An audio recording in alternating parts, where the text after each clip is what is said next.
अच्छा, कभी आपने सोचा कि आत्मा का वजन कितना होता है, आत्मा की लेंथ कितनी होती है, आत्मा का साइज क्या होता है? कभी सोचा आपने इस बारे में? बहुत लोग मानते हैं कि आत्मा का साइज हो ही नहीं सकता, क्योंकि आत्मा कॉन्शियस चीज है। जैसे आपके विचार का साइज नहीं होता। आप कहें कि आज मेरे मन में 2.5 किलो की फीलिंग आ रही है, ऐसा कभी नहीं बोलते ना आपकी मेरी फीलिंग में वजन कितना है। या आज मेरे मन में जो विचार आया वो रेक्टेंगुलर विचार आ रहा है। रेक्टेंगल का विचार आ सकता है, पर विचार रेक्टेंगुलर नहीं हो सकता ना अपने आप में। विचार तो विचार है।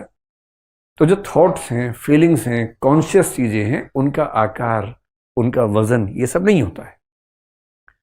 लोग मानते हैं कि आत्मा भी वैसी चीज है, ईश्वर भी वैसा ही है। अगर ईश्वर है तो कॉन्शियस है। आप ईश्वर का आकार मत पूछिए कि कितना लंबा, कितना चौड़ा, कितना मोटा है, मत पूछिए, वो भद्दा सवाल है, नहीं पूछना चाहिए। अब जैन लोगों ने एक बड़ी यूनिक बात कह दी। एक बार शंकराचार्य से पूछा गया कि भाई आत्मा का साइज क्या है? बोले अरे पागल, ब्रह्म ही आत्मा है, एक ही ब्रह्म है। शंकर ये नहीं मानते कि हम सबकी आत्माएं अलग अलग हैं, एक ही आत्मा है बस। हम सब तो भ्रांति के शिकार हैं। एक ही आत्मा है, वही ब्रह्म है, उसकी कोई लिमिट नहीं है, एब्सोल्यूट है। इसको बोलते हैं विभु परिमाणवाद, कि आत्मा जो है किसी भी लिमिट से परे, एब्सोल्यूट, इस आकार की आत्मा है। न्याय दर्शन फंस गया। उसने कहा इतनी बड़ी कर देंगे तो हर शरीर में कैसे घुसाएंगे? हर बॉडी के अंदर होनी चाहिए आत्मा। तो उसने कहा कि आत्मा होती है, बहुत छोटी सी होती है, इतनी सी होती है, एकदम इतनी सी। यही डेकार्ड फंस गया था। डेकार्ड ने कहा कि आत्मा शरीर के अंदर होती है। पूछा कहाँ होती है? तो बड़ी लंबी लंबी कहानी सुना के बोला पीनियल ग्लैंड में होती है। पीनियल ग्लैंड आजकल तो ब्रेन के एक हिस्से को बोलते हैं पीनियल ग्लैंड, उसके हिसाब से यहाँ इसके आसपास कहीं होना चाहिए था पीनियल ग्लैंड। कुछ लोग मानते हैं कि नहीं, ब्रेन के अंदर ही बोल रहा था। पीनियल ग्लैंड के अंदर आत्मा होती है। उससे पूछा अच्छा थोड़ा समझाओ जरा।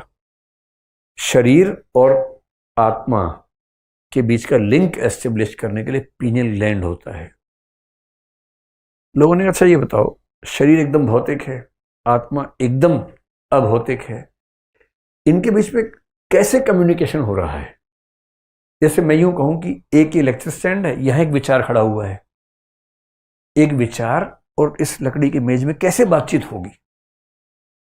इसकी प्रॉपर्टीज एकदम अलग है, उसकी एकदम अलग है, कम्युनिकेशन कैसे होगा? तो उसने बड़ा सोच के बोला, छक्का मारा उसने 9 बॉल पे, कहा कि एक पीनियल ग्रंथि होती है, पीनियल ग्लैंड होता है, स्प्रिंग जैसा होता है। बॉडी में कुछ होता है तो इसकी मूवमेंट होती है, इसकी मूवमेंट से उधर पता लग जाता है। आत्मा में कुछ होता है तो ये मूव करती है, उससे बॉडी को पता लग जाता है। लोगों ने कहा वाह डेकार्ट, वाह क्या बताया है, कमाल ही कर दिया। बस एक बात और बता दो कि ये जो पीनियल ग्लैंड है, ये भौतिक है कि चेतन है? और बात आ गई ग्राउंड जीरो पे, क्योंकि इसका कोई जवाब नहीं है। अगर ये भौतिक है तो समस्या वहीं की वहीं है, चेतन है तो भी समस्या वहीं की वहीं है, कनेक्शन कैसे होगा? इन चीजों से बचने के लिए न्याय दर्शन ने बड़ी सुंदर बात कही कि आत्मा होती है, बहुत छोटी सी होती है।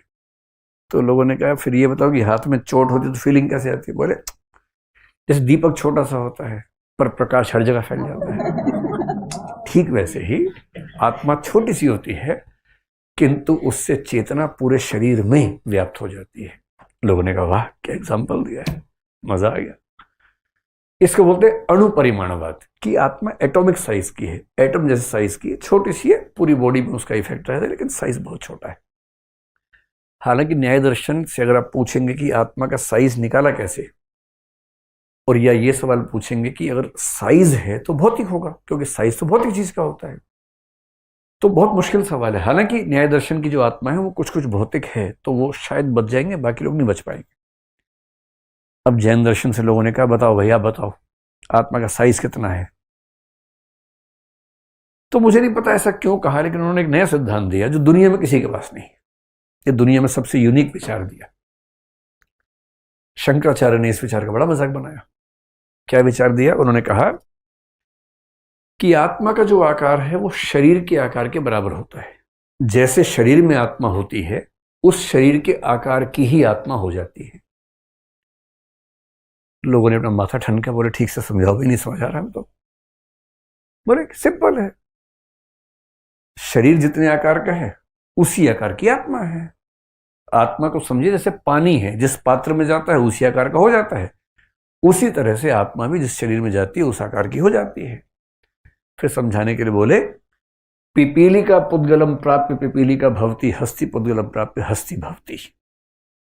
ये देखने में आतंकवादी वाक्य लग रहा है, बहुत आसान है, इसका मतलब बहुत आसान है। पिपीली का होती है चींटी, पुद्गल का मतलब शरीर, पुद्गल का मतलब भौतिक, तो यहां शरीर के सेंस में।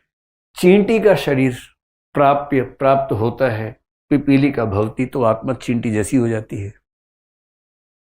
हस्ती का मतलब होता है हाथी, हाथी का शरीर प्राप्त होता है तो हाथी जैसी हो जाती है। तो जो आत्मा है, आत्मा का साइज उस शरीर के साइज के मुताबिक एडजस्ट होता है जिस शरीर में वो होती है। तो लोगों ने बड़ा मजाक बनाया, बोले अच्छा इसका मतलब अगर कोई बच्चा मोटा हो जाए खा खा के, उसकी आत्मा बढ़ती जा रही है, इसका मतलब तो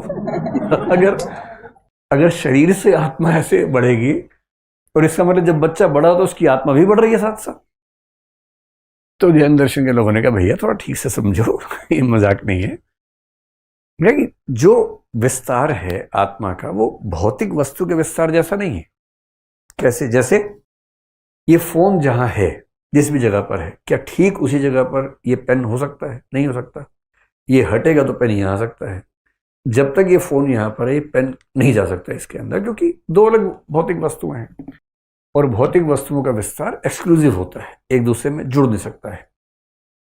आत्मा का जो विस्तार है वो वैसा नहीं है। जैसे इस कमरे में एक लाइट, उन्हीं के एग्जांपल दे रहा हूं, उस समय लाइट नहीं होती तो उस समय दीपक होता था, तो मैं दीपक के बदले बल्ब लगा रहा हूं। इस कमरे में एक लाइट हमने ऑन की मान लीजिए, तो वो लाइट एक जगह तक रहेगी, पूरे में फैल जाएगी, पूरे में फैलेगी। फिर आपने पीछे की साइड में एक लाइट और ऑन कर दी।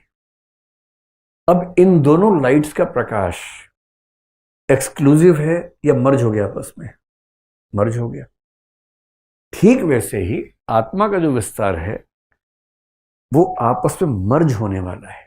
वो भौतिक विस्तार की तरह नहीं है, एक्सक्लूसिव नहीं है। और इसका मतलब थ्योरेटिकली उन्होंने कहा कि एक शरीर में एक से ज्यादा आत्माएं भी साथ साथ हो सकती हैं। हालांकि ऐसा होता नहीं है, पर दो आत्माओं का एक जगह पर होना, इसमें कोई कॉन्ट्राडिक्शन नहीं है, क्योंकि उनका विस्तार भौतिक वस्तु के विस्तार जैसा ना होकर के अमूर्त वस्तु के विस्तार जैसा है, चेतन वस्तु के विस्तार जैसा है।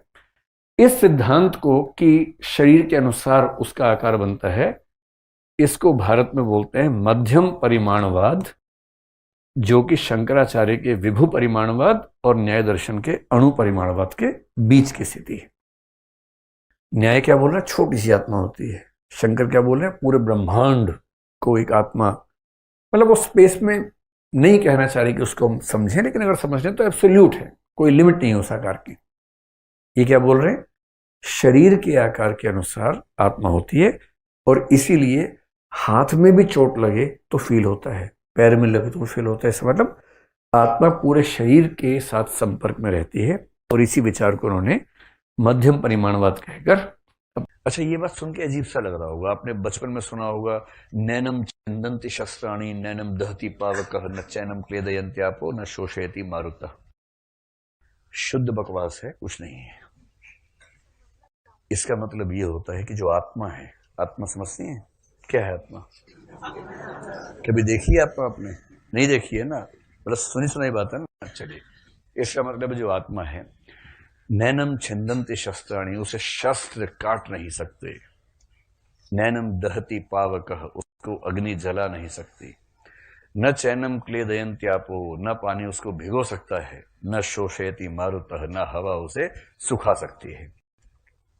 आत्मा ऐसी है। लेकिन इससे पता क्या लगा?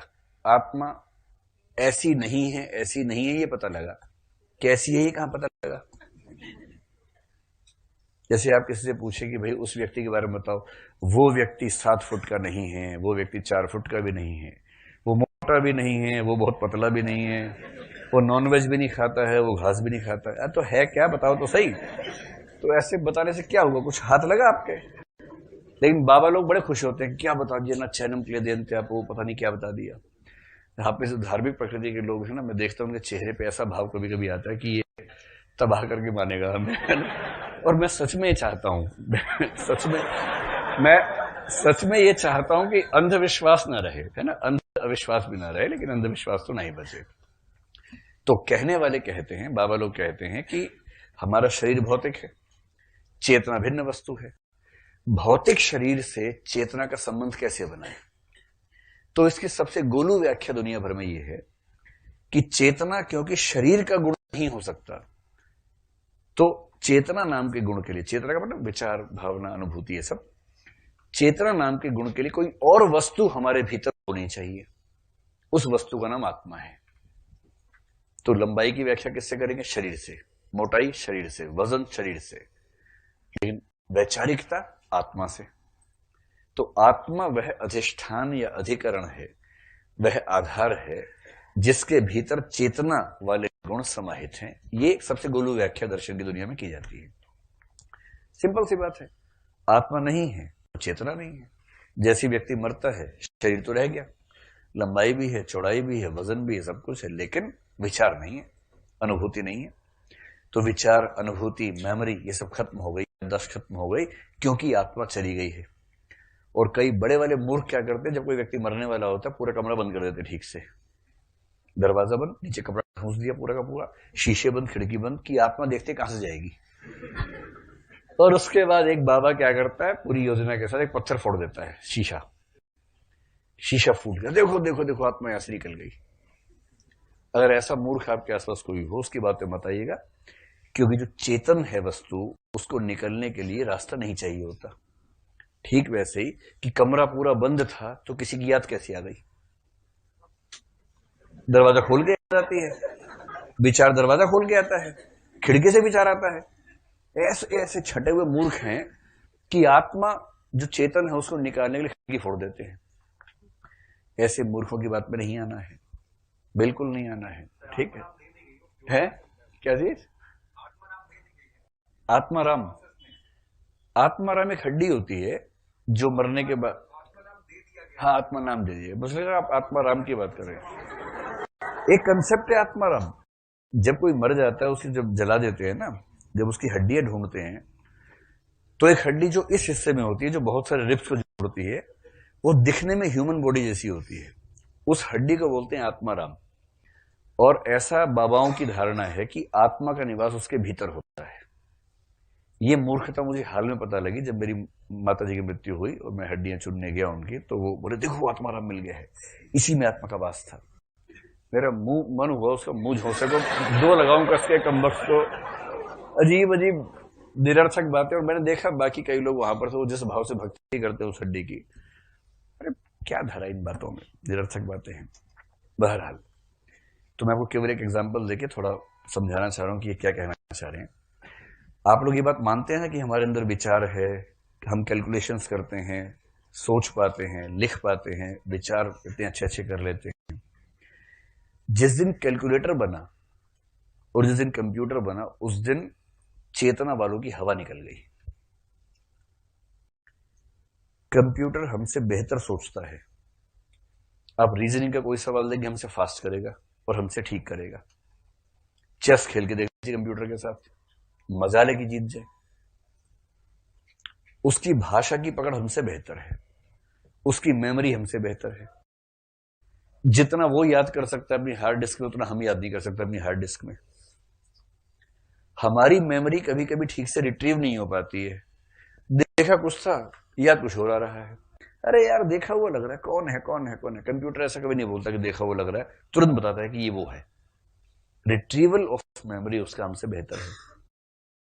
ये सारी चेतन क्रियाएं कंप्यूटर करता है, और उसके कंप्यूटर की पूरी बॉडी में कोई आत्मा नाम की वस्तु नहीं है। क्या सुना कि 3 GB की आत्मा लगा दो इसके अंदर। इसकी रैम इतनी है और इसकी आत्मा इतने GB की लगाई। कुछ सुना आपने? रैम लगाया, हार्ड डिस्क लगाई, ALU लगा दी, CPU के अंदर जितने भी यूनिट्स हैं वो सब लगाई, और वो सब चेतन क्रियाएं करने लग गया। अगर कंप्यूटर या कैलकुलेटर चेतन क्रियाएं कर सकता है, तो इसका मतलब है कि केवल भौतिक वस्तुओं का समूह एक खास अनुपात में होने पर चेतन क्रियाएं कर सकता है। यदि कंप्यूटर कर सकता है, तो मनुष्य का मस्तिष्क क्यों नहीं कर सकता, न्यूरॉन्स क्यों नहीं कर सकते हैं? और यदि कर सकते हैं, तो चार्वाक या मार्क्स की यह बात क्यों हम खारिज कर देंगे पूरी तरह से कि चेतना किसी आत्मा का गुण नहीं है, केवल हमारे भौतिक मस्तिष्क का ही एक गुण है, एक अभिव्यक्ति है। उनका ये स्टैंड पॉइंट है। मैं ये नहीं कह रहा कि आप इन बातों को माने, लेकिन हाँ, सारे पक्षों को सुनेंगे तो अंदाजा रहेगा कि दुनिया में लोगों ने कैसे कैसे सोचा है। आत्मा को मानने वाले भी कम नहीं है। कई तो पुनर्जन्म होता है, मेरठ में तो बहुत ज्यादा होता है पुनर्जन्म। मैंने बहुत सारी कहानियां पढ़ी मेरठ के बारे में, अखबार में छपती हैं कि एक 3 साल का बच्चा अचानक उठा, चलने लगा, लोग पीछे पीछे जा रहे हैं, फिर बस में चढ़ गया, लोग पीछे पीछे चढ़े, दूसरे शहर में गया, उतरा बस स्टैंड से, 6-7 गलियां पार करके एक बुढ़िया के पास जाके बोला, जानकी कैसी हो? और जानकी परेशान कि ये कौन है। फिर वो कान में ऐसी बात बोलता, जानकी शर्मा जाती है, लजा जाती है। तब पता लगता है कि ये आए हैं इतने छोटे से क्योंकि पुनर्जन्म हुआ ना भाई, पुनर्जन्म इतने होते हैं और भारत में ही होते हैं। मजे की बात यह है, बाकी देशों में नहीं हो रहे।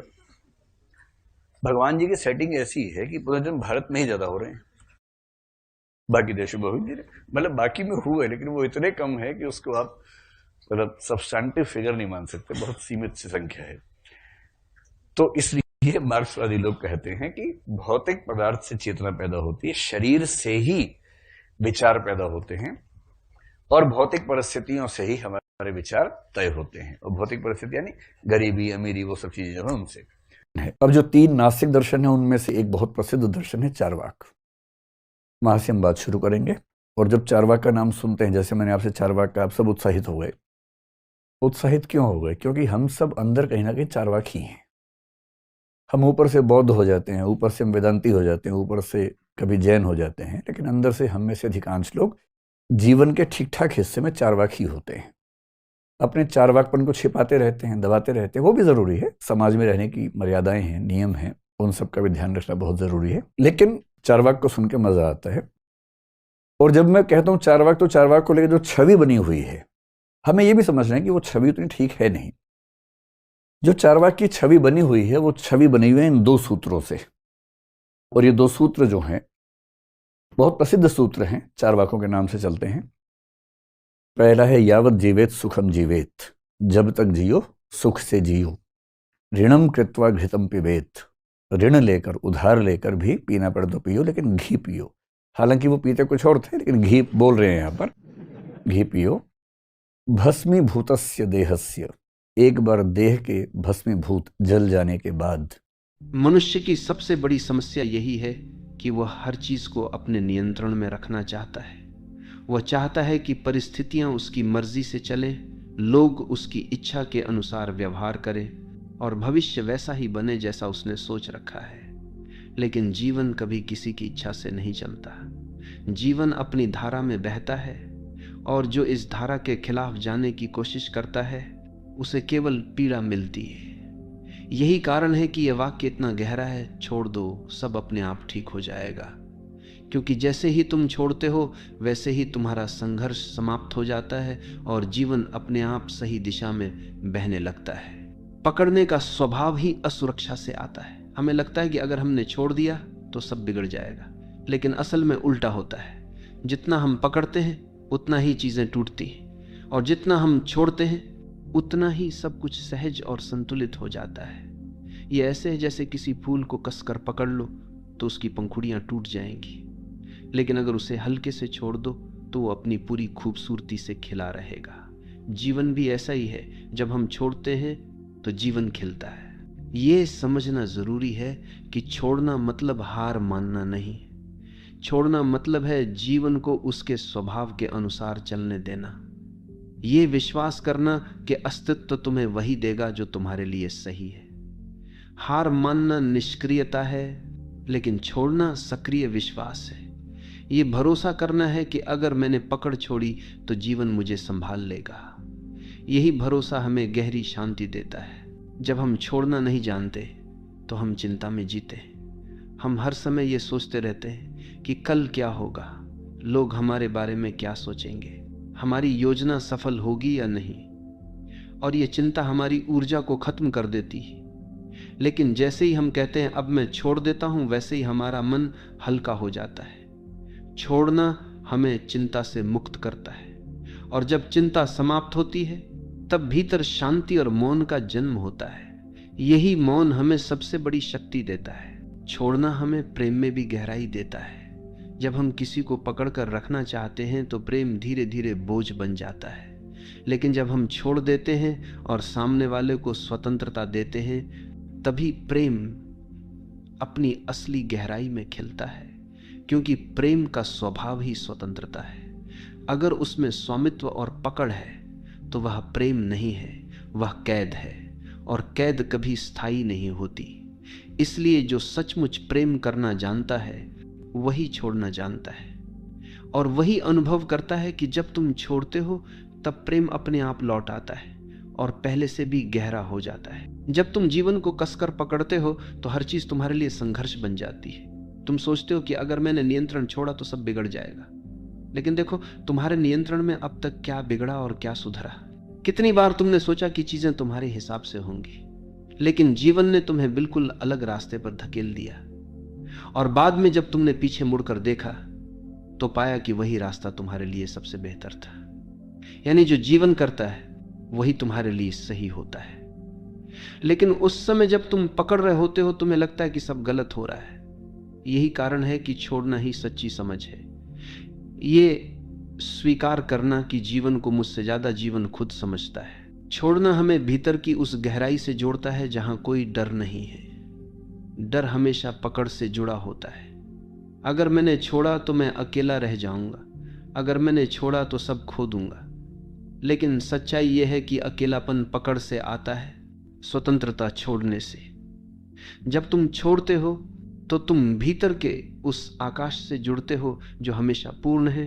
वहीं तुम्हें एहसास होता है कि वास्तव में तुम्हें किसी चीज की कमी नहीं थी, तुम पहले से ही संपूर्ण थे। पकड़ ने तुम्हें केवल इस सत्य से अंधा कर रखा था। छोड़ना यह भी सिखाता है कि हर चीज अस्थायी है। तुम चाहे कितनी भी कोशिश कर लो, कुछ भी स्थायी नहीं हो सकता। रिश्ते बदलते हैं, परिस्थितियां बदलती हैं, शरीर बदलता है, समय बदलता है, और यही अस्थायीपन जीवन को खूबसूरत बनाता है।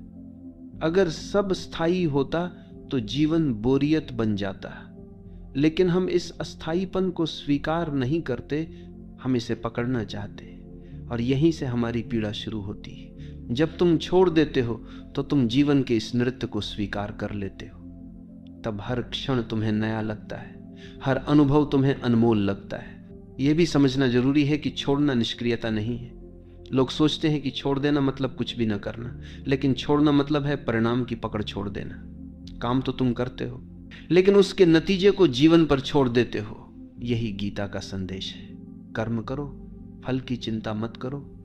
जब तुम इस तरह छोड़ते हो तो तुम्हारा काम बोझ नहीं रहता, तुम आनंद से काम करते हो, और यही आनंद तुम्हें सफलता भी देता है। छोड़ना रिश्तों में भी बहुत आवश्यक है। अक्सर लोग एक दूसरे को पकड़ कर रखते हैं, तुम मेरे हो, तुम कहीं और नहीं जा सकते। लेकिन यही पकड़ प्रेम को धीरे धीरे मार देती है। प्रेम केवल स्वतंत्रता में फलता है। जब तुम छोड़ते हो तो सामने वाला अगर रुकेगा तो वह प्रेम से रुकेगा, मजबूरी से नहीं। और अगर वह चला जाएगा तो यह भी तुम्हारे लिए वरदान ही होगा, क्योंकि जो तुम्हारे लिए सही होगा वही तुम्हारे पास रहेगा।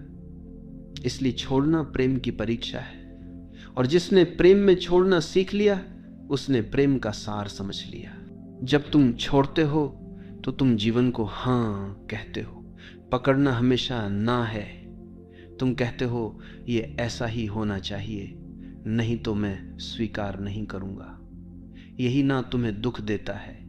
लेकिन जब तुम छोड़ते हो तो तुम कहते हो जैसा है वैसा ही ठीक है, और इसी स्वीकार में शांति है।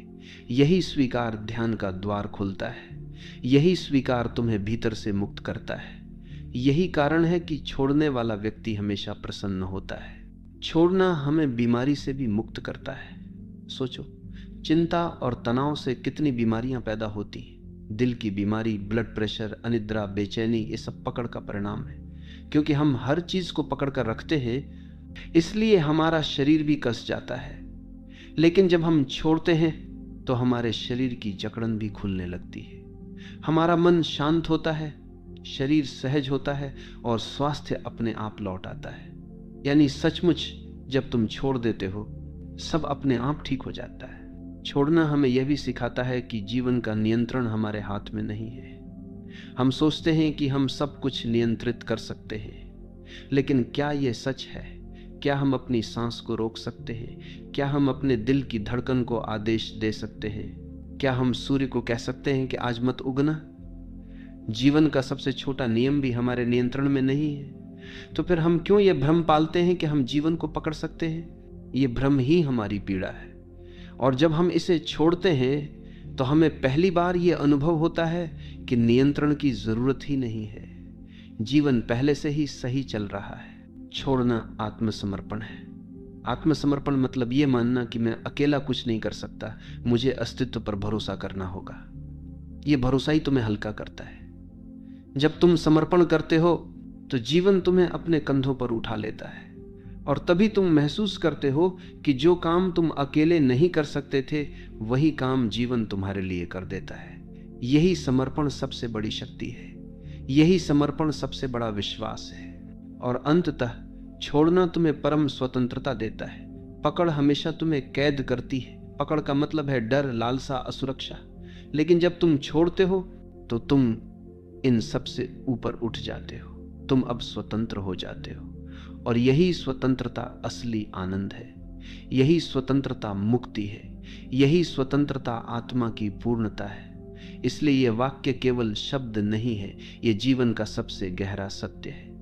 छोड़ दो, सब अपने आप ठीक हो जाएगा। छोड़ने का अर्थ केवल बाहरी परिस्थितियों से हाथ खींच लेना नहीं है, बल्कि भीतर के संघर्षों को समाप्त करना भी है। हम में से हर कोई अपने भीतर किसी न किसी दर्द, किसी न किसी स्मृति, किसी न किसी अपमान या अपेक्षा को पकड़े बैठा है। यही पकड़ हमें बार बार अतीत में खींच ले जाती है और वर्तमान को जीने से रोक देती है।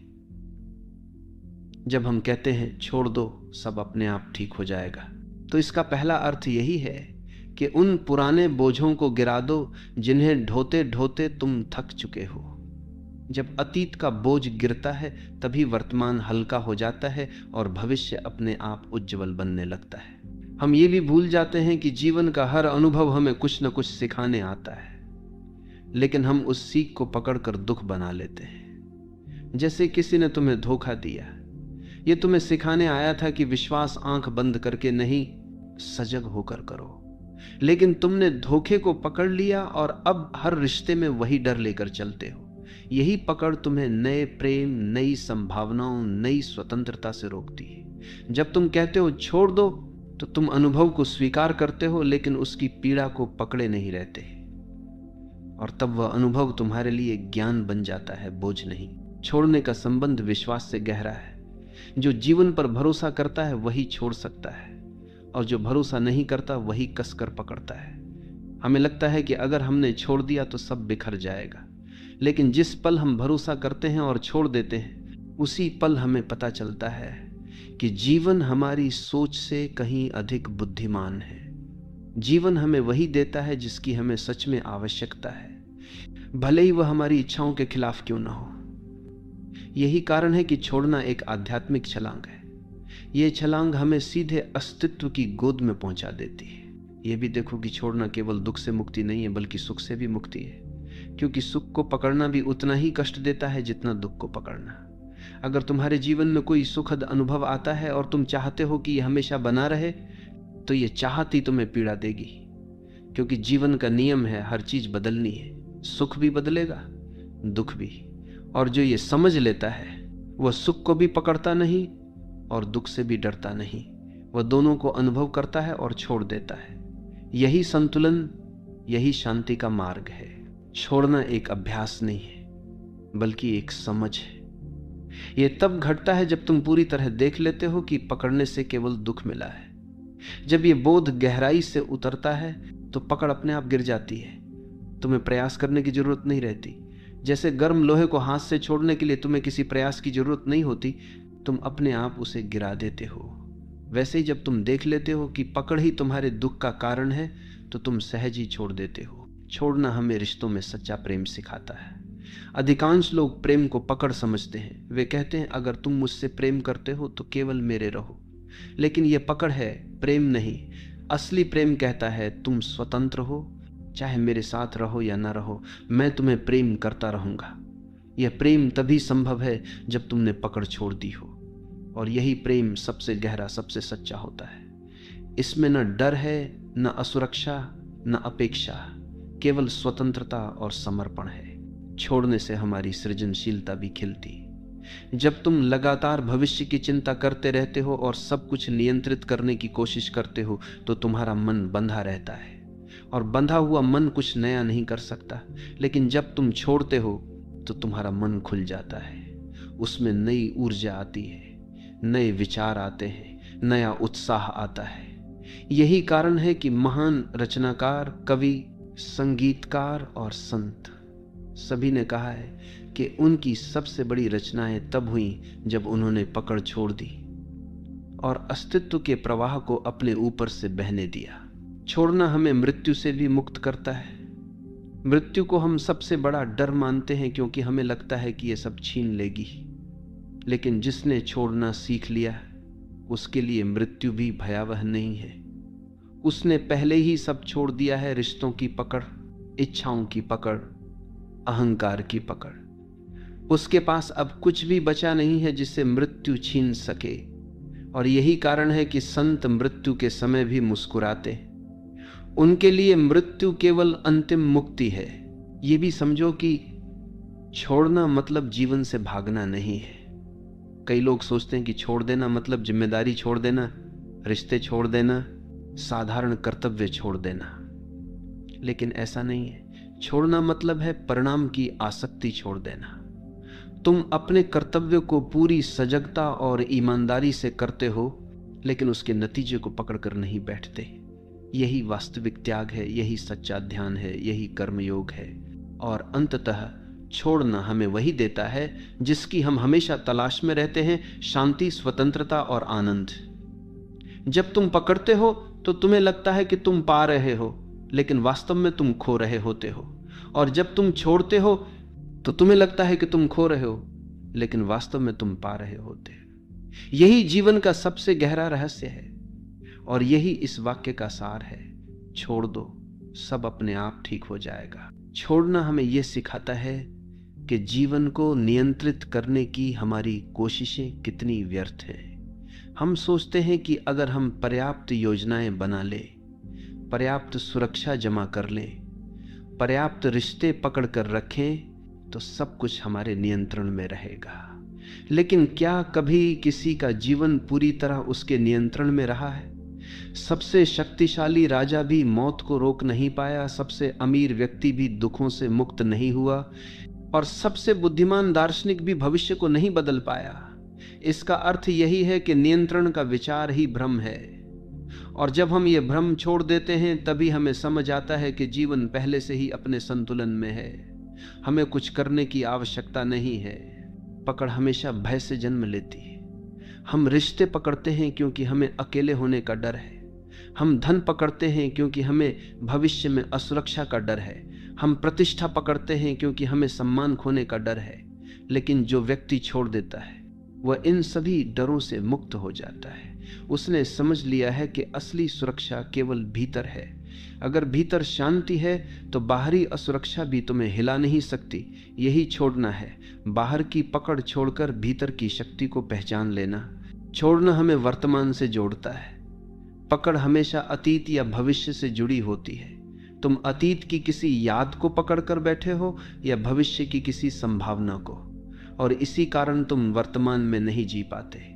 लेकिन जीवन केवल वर्तमान में है, यही क्षण सत्य है। जीवन केवल जब तुम छोड़ते हो तो तुम्हारा मन अतीत और भविष्य से मुक्त होकर वर्तमान में टिक जाता है।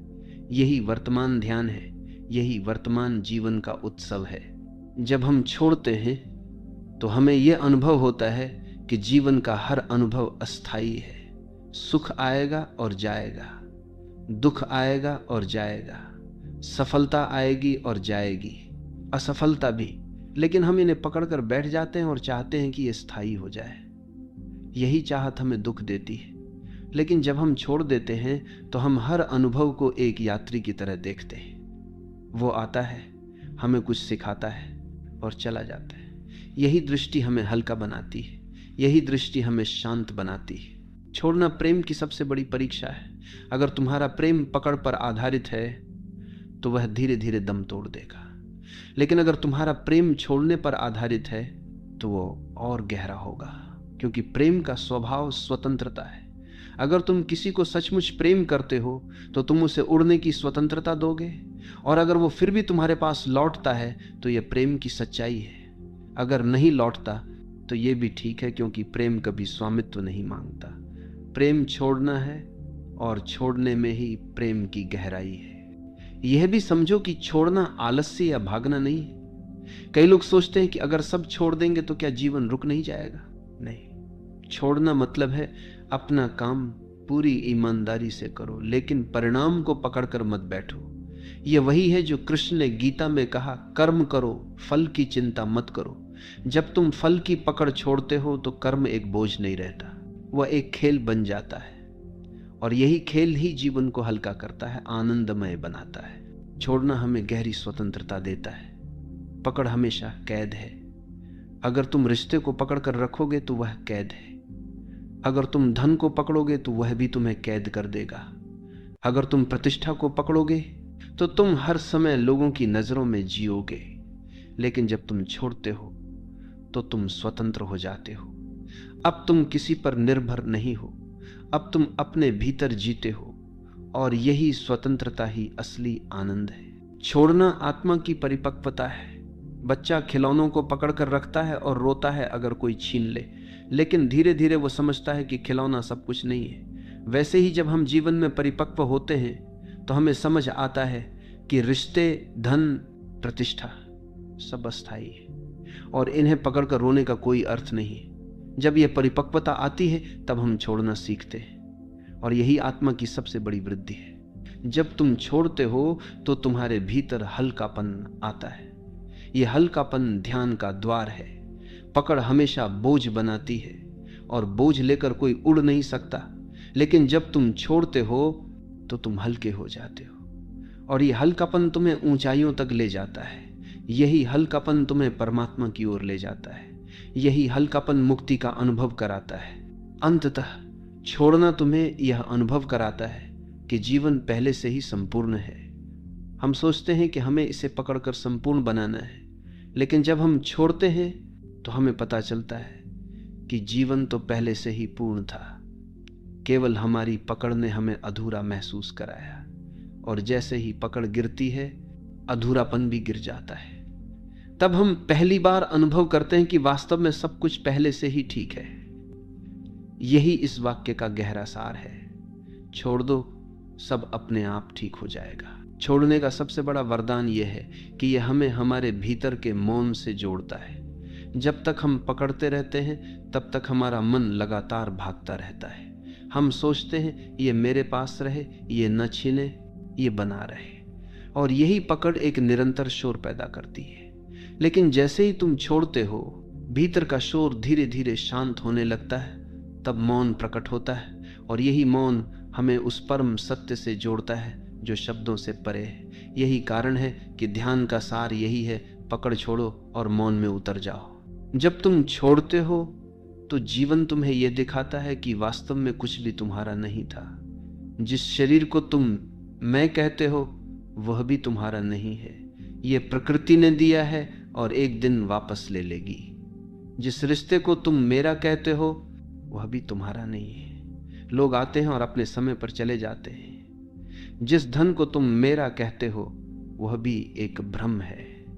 तुम उसे यहां से ले नहीं जा सकते, यानी कुछ भी तुम्हारा नहीं है।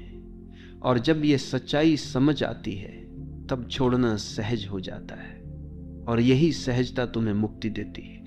छोड़ना केवल आत्मिक मुक्ति ही नहीं देता, यह तुम्हें व्यावहारिक जीवन में भी शांत और संतुलित बनाता है। सोचो, अगर तुम हर छोटी छोटी बात पकड़कर रखोगे, किसी की कही हुई कड़वी बात, किसी का किया हुआ अपमान, किसी की गलती, तो तुम्हारा मन हमेशा भारी रहेगा। लेकिन अगर तुम छोड़ देते हो तो तुम हल्के हो जाते हो। तब तुम रिश्तों को नई शुरुआत देने लायक हो जाते हो। तब तुम अपने काम पर ध्यान दे पाते हो। तब तुम शांति से जी पाते हो। यानी छोड़ना न केवल आध्यात्मिक साधना है बल्कि रोजमर्रा के जीवन का सबसे बड़ा उपाय है। छोड़ने का अर्थ है जीवन को उसके असली रंग में देखने की क्षमता पाना। पकड़ हमेशा हमारी दृष्टि को धुंधला कर देती है। हम चीजों को वैसे नहीं देखते जैसी वे हैं, बल्कि वैसे देखते हैं जैसे हम चाहते हैं, और यही चाहत हमें भ्रमित करती है। जब तुम छोड़ते हो तो तुम्हारी आंखें साफ हो जाती हैं। तब तुम देख पाते हो कि लोग जैसे हैं वैसे ही ठीक है, परिस्थितियां जैसी हैं, जब देखो कि सूलत था, जब देखो सूलत था, वैसी ही ठीक है, और जीवन जैसा है वैसा ही सुंदर है। यही दृष्टि ध्यान है, यही दृष्टि करुणा है। छोड़ना हमें मृत्यु के रहस्य से भी जोड़ता है। मृत्यु को हम हमेशा खोना मानते हैं, लेकिन जिसने छोड़ना सीख लिया उसने समझ लिया कि मृत्यु खोना नहीं है बल्कि लौटना है। लौटना उस स्रोत की ओर जहां से हम आए थे। ये वही अंतिम छोड़ना है जब हम सब कुछ गिराकर खाली होकर लौट जाते हैं। और जिसने जीवन में छोटे छोटे छोड़ने सीखे हैं उसके लिए ये अंतिम छोड़ना भी सहज हो जाता है। तब मृत्यु भी एक उत्सव है, एक मुक्ति है। छोड़ना हमें प्रेम का असली रूप दिखाता है। अक्सर लोग प्रेम को पकड़ समझते हैं, तुम मेरे हो, केवल मेरे, लेकिन यह पकड़ प्रेम का गला घोंट देती है। प्रेम तब तक प्रेम नहीं है जब तक उसमें स्वतंत्रता ना हो। जब तुम कहते हो तुम स्वतंत्र हो, चाहे मेरे साथ रहो या ना रहो, तभी प्रेम खिलता है। यही कारण है कि माता का प्रेम सबसे शुद्ध माना जाता है। वह बच्चे को पकड़कर नहीं रखती, वह उसे स्वतंत्र करती है, और यही स्वतंत्रता प्रेम की सबसे बड़ी पहचान है। छोड़ना हमें साहस देता है। डर हमेशा पकड़ से आता है, लेकिन जिसने छोड़ दिया वह निडर हो जाता है, क्योंकि अब उसके पास खोने के लिए कुछ नहीं बचा। जिसने सब छोड़ दिया वह सबसे साहसी इंसान है। वह किसी से नहीं डरता, वह जीवन को भी स्वीकार करता है और मृत्यु को भी, और यही साहस उसे भीतर से अडिग बनाता है। यही साहस उसे संत बना देता है। जब तुम छोड़ते हो तो तुम अनुभव करते हो कि जीवन पहले से ही पूर्ण है। हमें लगता है कि हम अधूरे हैं और हमें चीजों को पकड़कर खुद को पूर्ण करना होगा, लेकिन यही भ्रम है। जब हम छोड़ते हैं तब हमें पता चलता है कि हम पहले से ही पूर्ण थे। पकड़ ने ही हमें अधूरा महसूस कराया था। पकड़ गिरते ही अधूरापन भी गिर जाता है, और तभी आत्मा का असली अनुभव होता है, पूर्णता का अनुभव। छोड़ना हमें यह भी सिखाता है कि समय को पकड़ना असंभव है। हम चाहते हैं कि अच्छे पल रुक जाएं और बुरे पल जल्दी बीत जाएं, लेकिन समय हमारी इच्छा से नहीं चलता, समय अपने नियम से चलता है। और जब हम समय को पकड़ने की कोशिश छोड़ देते हैं तो हम हर पल का आनंद ले पाते हैं। चाहे वो अच्छा हो या बुरा, हम उसे अनुभव करते हैं और छोड़ देते हैं। यही जीवन को सरल बनाता है, यही जीवन को आनंदमय बनाता है। छोड़ना हमें कृतज्ञ बनाता है। जब हम पकड़ते हैं तो हम हमेशा और चाहते हैं, हमें कभी संतोष नहीं होता। लेकिन जब हम छोड़ते हैं तो हमें यह अनुभव होता है कि हमारे पास कितना कुछ है। यह शरीर, यह सांस, यह आकाश, यह धरती, सब कितना अद्भुत है। और यही कृतज्ञता हमें भीतर से भर देती है। जब हम कृतज्ञ होते हैं तब जीवन हमें और देता है, और यही कृतज्ञता हमें समृद्ध बनाती है। छोड़ना हमें यह समझाता है कि जीवन का असली खजाना बाहर नहीं, भीतर है। बाहर की चीजें बदलती रहती हैं। अगर हम उन्हें पकड़कर रखेंगे तो हम हमेशा असुरक्षित रहेंगे, लेकिन भीतर की शांति, भीतर का प्रेम, भीतर का मौन, ये सब स्थायी है। इन्हें पाने के लिए केवल एक चीज करनी है, बाहर की पकड़ छोड़ देनी है। और जैसे ही हम छोड़ते हैं हम भीतर की संपत्ति से जुड़ जाते हैं। यही संपत्ति हमारी असली पहचान है। छोड़ना हमें ध्यान की ओर ले जाता है। ध्यान कोई क्रिया नहीं है जिसे करना हो। ध्यान तब होता है जब पकड़ गिर जाती है, जब विचारों की पकड़, इच्छाओं की पकड़, अहंकार की पकड़ सब गिर जाती है, तब भीतर मौन उतरता है। और यही मौन ध्यान है, यही मौन मुक्ति है, यही मौन परमात्मा का अनुभव है। छोड़ना हमें यह भी सिखाता है कि जीवन एक धारा है, ये लगातार बह रहा है। अगर हम इसे पकड़ना चाहेंगे तो केवल संघर्ष करेंगे, लेकिन अगर हम इसके साथ बहेंगे तो आनंद अनुभव करेंगे। नदी की धारा के साथ बहने वाला कभी डूबता नहीं, केवल वही डूबता है जो धारा के खिलाफ तैरता है। जीवन भी वैसा ही है। छोड़ दो और धारा के साथ बहो, सब अपने आप ठीक हो जाएगा। छोड़ना हमें भीतर की गहराई तक ले जाता है। जब तक हम पकड़ते हैं हम सतह पर रहते हैं, लेकिन जैसे ही हम छोड़ते हैं हम गहराई में उतरते हैं। वहीं हमें आत्मा का अनुभव होता है, वहीं हमें परमात्मा का अनुभव होता है। सतह पर केवल संघर्ष है, गहराई में शांति है, और गहराई तभी मिलती है जब पकड़ छोड़ी जाती है। अंततः ये वाक्य छोड़ दो, सब अपने आप ठीक हो जाएगा, केवल सलाह नहीं है, ये जीवन का नियम है। अस्तित्व पहले से ही संतुलित है, हमें केवल अपनी पकड़ छोड़नी है, और जैसे ही हम छोड़ते हैं सब अपने आप ठीक होने लगता है। यही शांति है, यही मुक्ति है, यही प्रेम है, यही ध्यान है।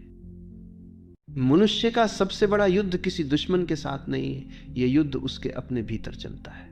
हम हर समय अपने आप से लड़ते रहते हैं, अपने विचारों से, अपनी भावनाओं से, अपने अतीत से, अपनी इच्छाओं से। यही कारण है कि हम थके हुए रहते हैं। अगर ध्यान से देखो तो तुम पाओगे कि सबसे ज्यादा ऊर्जा तुम बाहर की दुनिया से नहीं बल्कि अपने भीतर की लड़ाई से खोते हो, और जब ये लड़ाई बंद हो जाती है तो तुम्हारे भीतर अपार ऊर्जा जाग जाती है।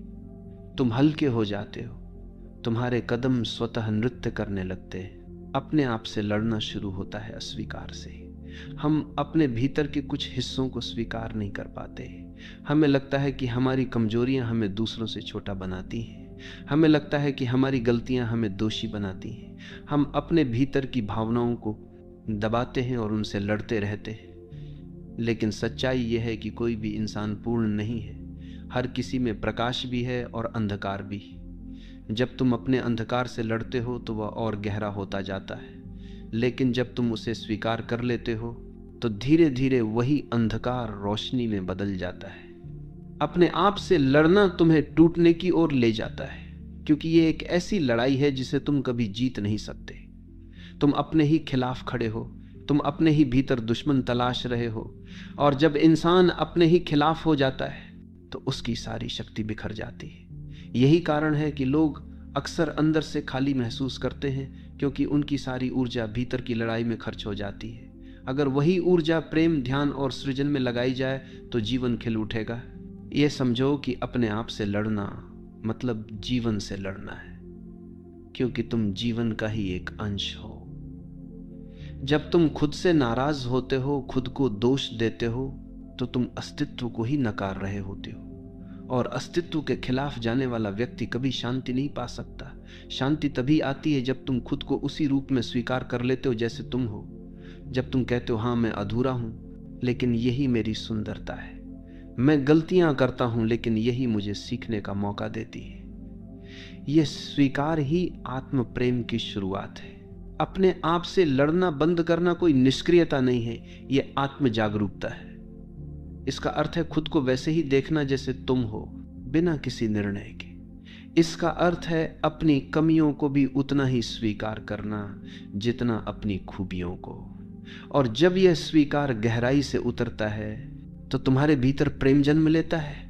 तब तुम महसूस करते हो कि जिस तरह फूल अपनी हर पंखुड़ी को स्वीकार करता है, वैसे ही तुम भी अपने हर हिस्से को स्वीकार कर सकते हो, और तभी तुम्हारा जीवन एक उत्सव बन जाता है। जब तुम अपने आप से लड़ते हो तो वास्तव में तुम अपनी ही ऊर्जा के विरुद्ध काम कर रहे होते हो। यह वैसा है जैसे एक ही इंसान नाव चला भी रहा हो और साथ ही उसी नाव में छेद भी कर रहा हो। तुम आगे बढ़ने की कोशिश करते हो, लेकिन तुम्हारी ही पकड़ तुम्हें पीछे खींच लेती है। यही कारण है कि बहुत से लोग कहते हैं हम मेहनत तो बहुत करते हैं, लेकिन फिर भी शांति नहीं मिलती।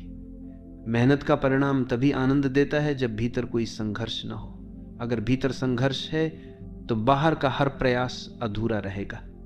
इसलिए सबसे पहला कदम है अपने आप से लड़ाई बंद करो। अपने आप से लड़ने की आदत हमें बचपन से मिलती है। समाज हमें यह सिखाता है कि हमें वैसा नहीं होना चाहिए जैसा हम हैं, हमें और जैसा होना चाहिए, होशियार, सुंदर, सफल, दूसरों जैसा। और जब हम अपने भीतर की सच्चाई देखते हैं तो हमें लगता है कि हम गलत हैं। यही अस्वीकार हमारे भीतर की लड़ाई को जन्म देता है। हम अपनी इच्छाओं से लड़ते हैं, अपनी कमजोरियों से लड़ते हैं, अपनी भावनाओं से लड़ते हैं, लेकिन इस लड़ाई का अंत केवल थकान और खालीपन है। जबकि जीवन हमें यह कहता है तुम जैसे हो वैसे ही पर्याप्त हो। जब हम खुद से लड़ते हैं तो हमारा मन हमेशा दो हिस्सों में बढ़ जाता है। एक हिस्सा कहता है तुम ऐसे हो और दूसरा कहता है तुम्हें ऐसे नहीं होना चाहिए। यही द्वंद्व हमें शांति से दूर कर देता है। सोचो, अगर तुम्हारा ही एक हिस्सा तुम्हारे खिलाफ हो जाए तो तुम अपने भीतर कैसे स्थिर रहोगे? यही कारण है कि बहुत से लोग ध्यान में टिक नहीं पाते। वे बैठते हैं लेकिन उनके भीतर यह द्वंद्व चलता रहता है। ध्यान का पहला कदम यही है कि तुम अपने आप से लड़ना बंद करो। अपने आप से लड़ना बंद करने का अर्थ यह नहीं है कि तुम अपनी कमजोरियों को पोषित करो। इसका अर्थ है कि उन्हें देखो और स्वीकार करो। केवल स्वीकार से ही परिवर्तन संभव है। अगर तुम अपनी किसी आदत से परेशान हो और उससे लड़ते रहते हो तो वह और मजबूत होती जाती है। लेकिन जब तुम कहते हो हाँ ये आदत मुझ में है लेकिन ये भी मेरा हिस्सा है, तो अचानक तुम्हारा उसके प्रति दृष्टिकोण बदल जाता है और ये स्वीकार ही धीरे धीरे उस आदत को कमजोर कर देता है। ये भी समझो कि अपने आप से लड़ाई में सबसे बड़ा हिस्सा हमारी इच्छाओं का है। हम हमेशा ये सोचते हैं कि हमें वह मिलना चाहिए जो अभी हमारे पास नहीं है, और जब हमें वह नहीं मिलता तो हम खुद से लड़ने लगते हैं। क्यों मैं ऐसा हूं कि मुझे ये नहीं मिला? यही असंतोष हमें भीतर से खोखला कर देता है। लेकिन अगर हम अपनी इच्छाओं की पकड़ छोड़ दें और कहें जो है वही पर्याप्त है, तो भीतर तुरंत शांति उतर आती है। और अजीब बात यह है कि जब हम इच्छाओं से लड़ना छोड़ देते हैं तब जीवन हमें वही देना शुरू करता है जिसकी हमें सच में आवश्यकता होती है। अपने आप से लड़ना बंद करने का मतलब है खुद से दोस्ती करना। सोचो, अगर तुम हर वक्त अपने ही खिलाफ रहोगे तो तुम किसके साथ रहोगे? तुम्हारा सबसे नजदीकी साथी तुम खुद हो। अगर वही साथी तुम्हारे खिलाफ है तो जीवन कैसे शांति देगा? इसलिए अपने आप से मित्रता करो। खुद को वैसे ही अपनाओ जैसे एक सच्चा मित्र अपनाता है, कमजोरियों सहित, गलतियों सहित। जब तुम अपने भीतर दोस्त बन जाते हो तो तुम्हें बाहर की दुनिया भी मित्रवत लगने लगती है। यह भी ध्यान दो कि अपने आप से लड़ने का सबसे बड़ा परिणाम अपराध बोध है। जब हम खुद को स्वीकार नहीं करते तो हर छोटी गलती भी हमें भारी लगती है। हम बार बार खुद को दोष देते हैं और यही अपराध बोध हमें भीतर से खा जाता है। लेकिन जब हम अपने आप से लड़ना बंद कर देते हैं और खुद को क्षमा करना सीख लेते हैं तभी हम मुक्त होते हैं। क्षमा केवल दूसरों के लिए नहीं है, सबसे पहले अपने लिए है। खुद को क्षमा करना ही आत्म प्रेम की शुरुआत है। अपने आप से लड़ाई का एक और पहलू है तुलना। हम हमेशा खुद को दूसरों से तौलते हैं और फिर अपने भीतर असंतोष पैदा करते हैं। यही तुलना हमें अपने आप से लड़ने पर मजबूर करती है। लेकिन सच्चाई यह है कि हर व्यक्ति अनोखा है। तुम कभी भी किसी और जैसे नहीं हो सकते, और अगर तुम कोशिश करोगे तो तुम अपनी मौलिकता खो दोगे। इसलिए खुद को दूसरों से लड़ाने के बजाय खुद को अपनाओ, तुलना छोड़ो और अपने होने का आनंद लो। अपने आप से लड़ाई तब भी होती है जब हम अपनी भावनाओं को दबाते हैं।